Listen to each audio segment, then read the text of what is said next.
Well, I bring you warm greetings from the state of Arizona. I left there and it was 104 degrees yesterday, and we had about 100 days of 100 plus temperatures. And so the 50 degrees that I was welcomed with at the airport in Des Moines last night felt wonderful. I served here in the church in Clarion beginning in December of 1979, and then moved from here to serve for 8 years in Flanders, South Dakota, 12 years in Minden, Nebraska, and then I'm just beginning my 17th year in Gilbert, Arizona. So if you go the quadrants of 4, I was 4 years here, 8 years in South Dakota, or 8 years in South Dakota, 12 years in Nebraska, and now 16. Every 4 years something seems to happen there. I was in my final year of seminary in Dubuque when my wife Jan and I were living in Fort Dodge, and I completed an 18-month internship in August of that year. So in my mind, I was at a pretty good place. I'd gotten word in November that I'd passed the denomination's exams for ordination. In other words, I knew what I needed to know for this pastor thing. And I just had one more semester of brushing up on courses before graduation in May, and then I'd be good to go. So I thought. Then a phone call came from Dick Miller, who was then the executive presbyter of North Central Iowa Presbytery. And he told me that Norm Furking, who had been the pastor here at Clarion Presbyterian Church, was having some health issues and needed to step away from ministry. And so would I be interested in taking on Clarion United Presbyterian Church as a student pastor until graduation? It would be kind of like a trial run. And if when the time came, I liked you and you liked me, and if the way be clear with all the folks in charge of things at Presbytery, I could be called as your ordained and installed pastor. Well, so much for the seminary brushing up courses. Now when I went back to Dubuque for classes each Monday, I had a list of help items in mind. In other words, I obviously didn't know everything that I needed to know for this pastor thing. So Bill asked me to share a few thoughts about where I saw God in my ministry time here. So first and foremost, I saw God in the grace and the patience and the forgiveness of this congregation.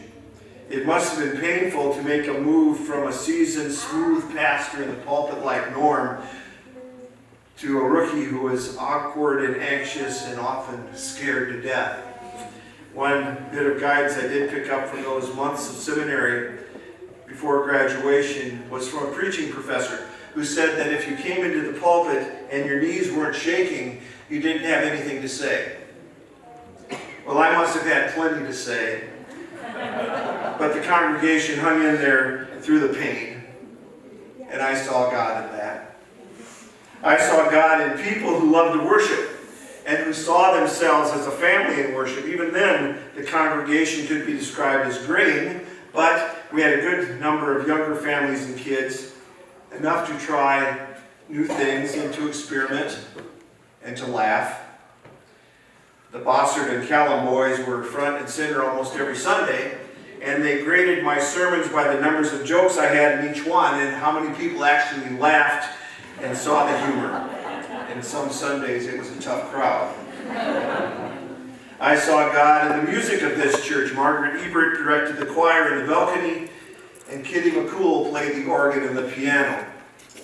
How could you go wrong with Kitty McCool at the keyboard? And the music of the church set the tone for the whole week. Bobby West always told me to make sure that the last hymn in worship was upbeat and peppy because her Sunday dinner gravy depended on it. She stirred that gravy to the tune of the closing hymn in worship, so it was my fault if the gravy turned up lumpy. And worship was carried on after the benediction was pronounced and the congregation went out the door. I saw God at work planting seeds for change in the congregation, and sometimes those seeds took root and bore fruit quickly. Sometimes change was slow in coming, but it was always in God's time. As I said, in the early 80s, there was a small but committed group of younger ladies in the church with youngsters at home, and their schedules did not quite mesh with the meeting times of the circles of the Presbyterian women.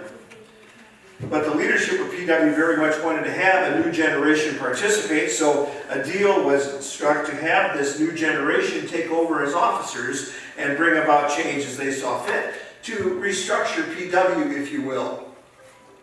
And I thought this would be a great idea. Obviously, I had some growing up to do myself. The PW experiment met with a quick and quiet demise. Too much change, too fast. And God's hand was in both success and the failure. Another valuable lesson for a rookie pastor. As the younger ladies had all these plans and the older ladies thought, no, they were going too fast, so that all went back to the way things were before. But where I saw God most present during my ministry here was in the community of Clarion. We lived out our lives of faith together.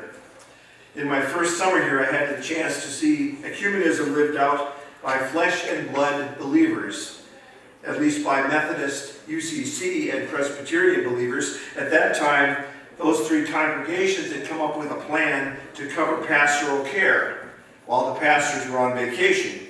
For 6 weeks, these three churches met together, 2 weeks in each sanctuary, and each pastor had 4 weeks of vacation and 2 weeks when they covered the pastoral care needs of all two of the other churches. It was a great way to come together as a Christian community. But the best memory I have of God bringing his people together in Clarion, in this community, has nothing to do with Sunday morning. It doesn't even have anything to do with the church building. It's all about the bakery. Conlon's Bakery. Conlon's Bakery, halfway between the Clarion United Presbyterian Church and the Presbyterian Manse. A long walk of a block and a half total. On any given morning at around 10 a.m., you find the pastors from the Lutheran, United Church of Christ, Christian Church, Catholic Church, and Methodist Church all sitting around one table having donuts and laughing our heads off. Bill Granger, Lynn Ryan, Richard Hole, George Keebler, and Father Cecil McSweeney. And it wasn't a hardship for us to get together. The phone call would come and say, let's go to the bakery. None of us sighed and said, geez, do I have to go today? We enjoyed each other's company. We talked about the news of the day. We ate donuts. We told stories and jokes. We ate donuts. And I remember Father McSweeney in his black shirt, and his favorite was the powdered sugar donut. And one bite of the powdered sugar donut, his shirt would just become covered with powdered sugar, and his eyesight was questionable, so he didn't even notice it. And then he walked out, and everybody knew that Father McSweeney had been in attendance. We came from pretty diverse theological perspectives, but we were friends. We were one in Christ Jesus. Now, I believe with all my heart that God was at work at Conlon's Bakery. When folks came through the door and saw 6 crazy pastors having a good time together, that brought the community together too. There was a strong message there that we are all one in Christ Jesus. And maybe it was God's plan that we pastors not get too comfortable with our donuts and our conversation and the weight gain that came with them. Because how else do you account for the bakery being shut down for months because a skunk got cornered in the doorway of the bakery, and, well, the rest is history. And I saw God at work in so many ways during the time that God called me here. I was a different person when I left than when I arrived. I had a deeper understanding of Christian community and what that looked like. And that has stayed with me through the years, and I thank God for that. I thank Clarion for that. I thank all of you for that as well. And thank you for having me here.